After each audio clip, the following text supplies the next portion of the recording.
इस वीडियो में हम चर्चा करेंगे कि अगर हम कुछ रेजिस्टर्स को एक के बाद एक जोड़ देते हैं तो उनका इक्विवेलेंट रेजिस्टेंस क्या होगा।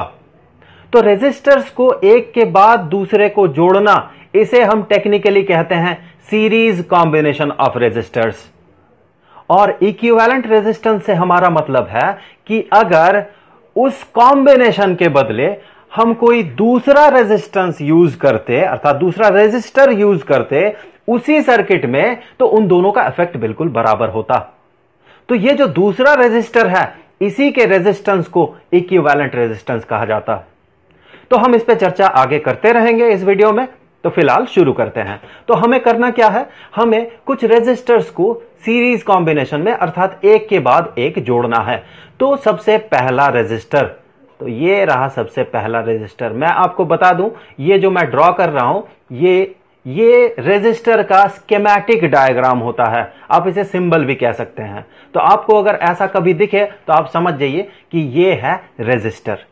तो हमने कुछ रेजिस्टर्स को जोड़ दिया एक के बाद दूसरा। तो एक रेजिस्टर, उसके बाद ये दूसरा रेजिस्टर को हमने इसके साथ जोड़ दिया, और उसके बाद इसी के साथ हमने एक तीसरा रेजिस्टर जोड़ दिया। और इनका जो रेजिस्टेंसेस है, ये रेजिस्टेंसेस है, पहले वाले रेजिस्टर का रेजिस्टेंस R1, दूसरे वाला रेजिस्टर का रेजिस्टेंस है R2, और तीसरे वाले रेजिस्टर का जो रेजिस्टेंस है R3। देखिए ये सीरीज कॉम्बिनेशन है, एक के बाद दूसरा जुड़ा हुआ है।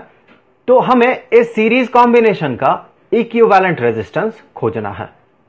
तो इसके लिए हम क्या करते हैं, इस कॉम्बिनेशन को हम जोड़ देते हैं एक बैटरी के साथ। तो हमने इसे जोड़ दिया एक बैटरी के साथ।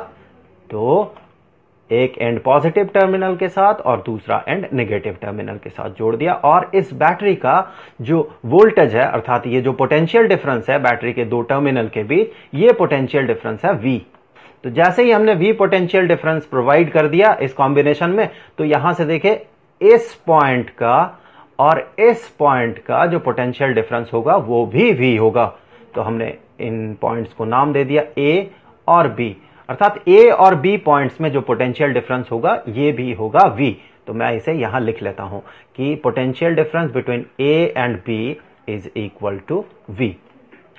तो हमें इस कॉम्बिनेशन का इक्विवेलेंट रेजिस्टेंस खोजना, अर्थात इसी सर्किट में, अर्थात इसी बैटरी के साथ हम अगर एक रेजिस्टर को जोड़ दे, एक दूसरा रेजिस्टर को अगर जोड़ दे, तो ये रहा ये बैटरी, और इसके साथ हमने जोड़ दिया एक दूसरा ही रेजिस्टर जिसका इफेक्ट बिल्कुल बराबर होगा इन तीनों के कॉम्बिनेशन के इफेक्ट के साथ। तो ये हो गया वो रेजिस्टर। तो इसका रेजिस्टेंस को मैं मान रहा हूं R, अर्थात ये तीनों इस सर्किट में जो इफेक्ट डालेगा, ये अकेले उस सर्किट में उतना ही इफेक्ट डालेगा। तो बैटरी का पोटेंशियल जैसे पहले केस में था, इस केस में भी हमें वही बैटरी रखना है, अर्थात इन दोनों पॉइंट्स के बीच जो पोटेंशियल डिफरेंस होगा वो भी होगा V। तो हम इसे नाम दे रहे हैं A' और B'। अब देखते हैं दोनों का इफेक्ट बराबर होने का मतलब क्या है।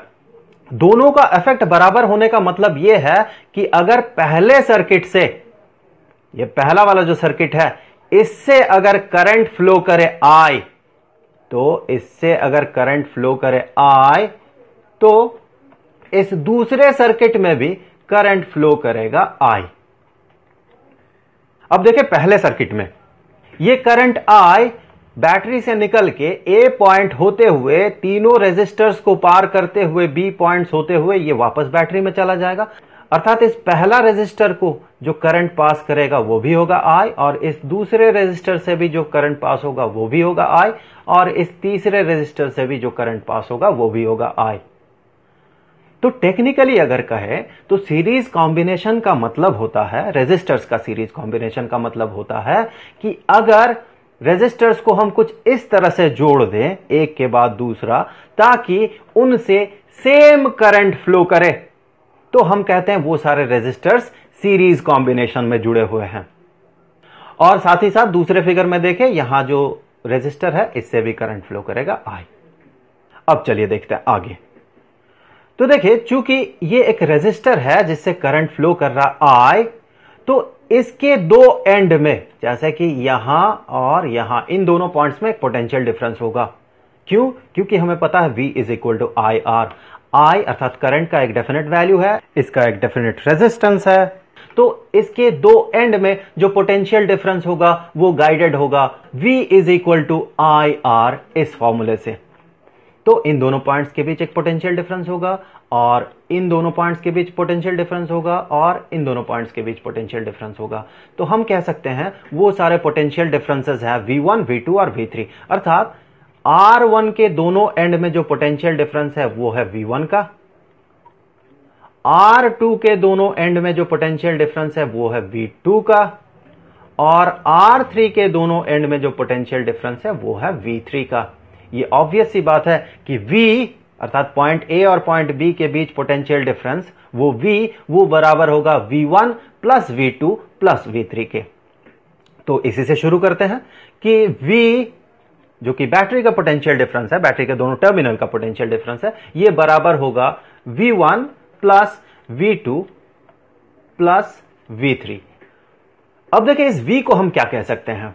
ओहम्स लॉ से हमें पता है कि V is equal to I R, अर्थात पोटेंशियल डिफरेंस एक कंडक्टर या रेजिस्टर के दोनों एंड का, यह बराबर होता है उस कंडक्टर या रेजिस्टर का रेजिस्टेंस इनटू उससे फ्लो होने वाला करंट के।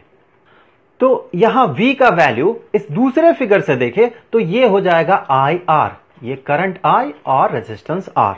तो इसे हम कहेंगे ये V ये बराबर हो जाएगा आई आर के, और V1 उसी तरह से बराबर हो जाएगा I इंटू R1 के। सो V1 के जगह हम लिखेंगे V1 अर्थात पहले रेजिस्टर के दोनों एंड के बीच पोटेंशियल डिफरेंस, ये होगा उस रेजिस्टर का रेजिस्टेंस इनटू उस रेजिस्टर से पास हुआ करंट, तो I इंटू R1। उसी तरह से V2 होगा I इंटू R2 और V3 होगा I इंटू R3। यहां क्या करते हैं कि I को कॉमन आउट करते हैं राइट हैंड साइड से, तो I हो गया कॉमन आउट, सो ब्रैकेट के अंदर R1 plus R2 plus R3। अब यहां पर देखें ये I दोनों साइड से, इक्वेशन के दोनों साइड से ये कैंसल आउट हो जाएंगे और हमारे पास रहेगा equation R is equal to R1 plus R2 plus R3। So जब कुछ रेजिस्टर्स को सीरीज कॉम्बिनेशन में जोड़ दिया जाता है तो उस कॉम्बिनेशन का इक्विवेलेंट रेजिस्टेंस जो होता है वो होता है उन्हीं रेजिस्टर्स का इंडिविजुअल रेजिस्टेंसेस का अलजेब्रिक एडिशन।